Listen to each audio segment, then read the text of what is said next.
بل الإنسان على نفسه بصيرة ولو ألقى معاذيره لا تحرك به لسانك لتعجل به إن علينا جمعه وقرآنه. السلام عليكم ورحمة الله وبركاته. فراشات الحلوين، كيف الحال والأخبار؟ إن شاء الله طيبين حبايب قلبي.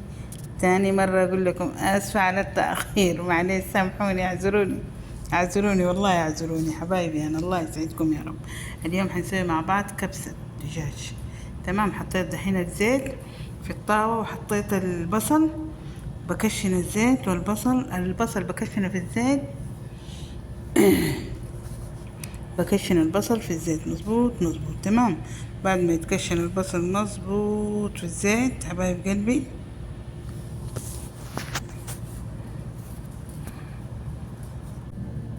المهم نكشن البصل تمام في الزيت مظبوط. نكشنه تمام حبايبي. بعد ما نكشن البصل تمام مظبوط في الزيت حبايب قلبي، الله يسعدكم يا رب، الله يستر عليكم. سبحان الله والحمد لله والله أكبر ولا إله إلا الله ولا حول ولا قوة إلا بالله العلي العظيم. بعد ما يتكشن الزيت نحط الطماطم. بعد ما يتكشن حبايبي حطينا الحين الطماطم، لا حطينا الطماطم، حطينا الدجاج، حطينا الدجاج. هذا كمان طماطم زايد كان عندي، نزلته من الفريزر حطيته عليه برضو مظبوط. اكشنه تمام لين ما يتكشن كله. عارفين انا ما سويت في القدر ليه؟ لانه الكاميرا الستاند عندي مكسوره، ولما احط الكاميرا ما يخليكم تشوفوا القدر، فيكون الكاميرا تحت والستاند فوق، فعشان كده انا سويته في الطاوه وبعدين اقلبه في القدر. تمام حبايبي، الله يسعدكم، يستر عليكم يا رب حبايبي. لو وصلتوا لين هنا الله يسعدكم، لا تنسوني من اللايك والشير، وصلوني حبايبي، ابغى اوصل انا وصلت 1000 مشترك وفوق 1000 وصلت، بس لسه انا ما كملت الشروط. تمام. الله يسعدكم يا رب. دحين شفتوا قلبت الدجاج واللحم والخضار مع بعض، حطيت جزر، حطيت بطاطس، قلبت الخضار مظبوط مع بعض مع البصل والطماطم والفلفل الرومي والشطة، وحطيت البهارات. طبعا بهارات أمي الله يرحمها يا رب يدخلها في سيح جناته، الله يرحمها. اترحموا على أمي وأبوي، جزاكم الله خير حبايبي. الله يرحم أم نورة وأبو نورة رحمة واسعة، وأبو المسلمين والمسلمات والمؤمنين والمؤمنات يا رب العالمين. تمام حبايبي، الله يسعدكم يا رب العالمين. حطيت دحين موية عشان تتكشن الدجاج مع الموية مع الكشنة مع كل شيء. فدحين الطاوة طلعت صغيرة، فبجيب دحين إن شاء الله هذا، اللهم صل وسلم عليه، القدر عشان أحط عليه. حطيته دحين في القدر، خلاص كده استوى الدجاج.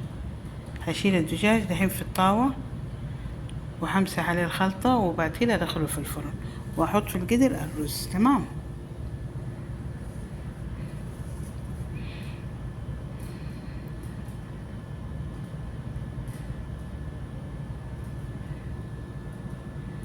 الرز دحين احطه في القدر واغطي القدر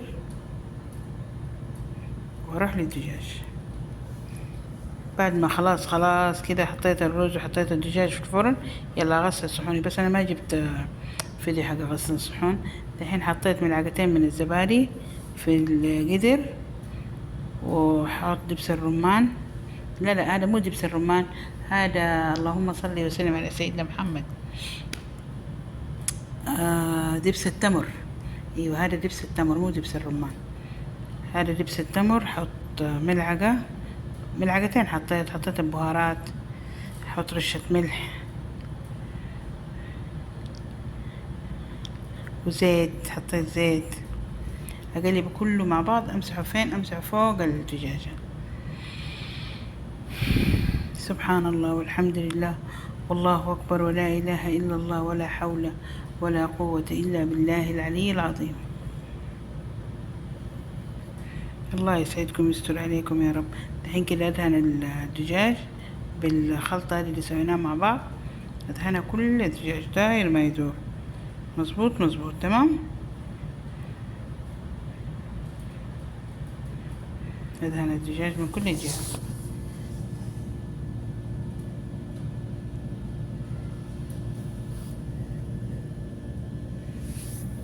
بشيله الصينية وادخلها زي الحلاوة في الفرن.